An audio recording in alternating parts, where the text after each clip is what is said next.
Hello and welcome again to the Sunday Night Poem with Joe. Thank you for joining me. Number 6 in the series. Now, seeing as we're just around the corner from St. Valentine's Day, I thought would be fitting to do a romantic poem tonight. So I've selected a little short, sweet, romantic poem and I hope you like it. But first, I just want to say regarding St. Valentine, there are different stories and accounts and myths around the man and his connection with love and romance. But the story that I like the most tells us that Valentine was actually a priest in Rome back in the day, during the reign of the Emperor Claudius. And at that time, there was a great shortage of young men for some reason for the soldiery. And so Claudius, feeling a bit paranoid that he wouldn't have enough young men in case there was a war.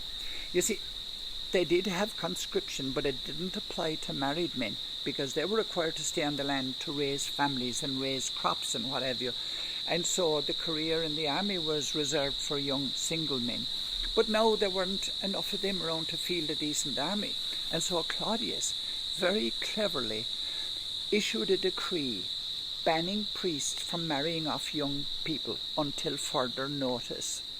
And this was working fine because the priests, all fearing for their lives, because it was punishable by death if breached, fearing for their lives, complied and made sure they didn't marry anybody. Every priest except our Valentine, Father Valentine. Young couples would come to him and say, "Father, we're madly in love. We're absolutely crazy about each other. Would you please marry us?" And he would say, "I will, of course," not thinking at all for his own safety. He would marry them and send them on their way with his blessings. This was all very good until he got found out. And they came and arrested him, took him away, and Father Valentine was executed on the 14th of February, sometime back in the 3rd century. Tragic and terrible and sad, the story.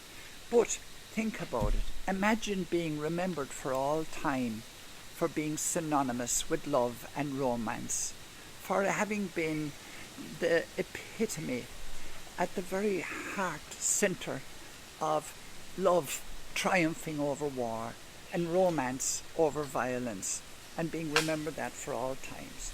And that is why we say to our most beloved, Happy Valentine's Day. I want to do a little poem for you that I wrote myself. I wrote it out in the Bunya Mountains some years back now. We were camped out there for 3 days and 3 nights, and it was beautiful, beautiful moonlit nights. The Bunya Mountains, for people who don't know, are just northwest of Brisbane. And magnificent mountains, all covered in the most magnificent trees, the bunya trees. And it's the most glorious place to go and camp. We were out there and there wasn't another soul there. We were like Adam and Eve. We thought we were the only people in the universe. These 3 beautiful moonlit nights, it was just hauntingly beautiful. And it inspired this poem, and I want to share it with you for Valentine's Day. Here we go.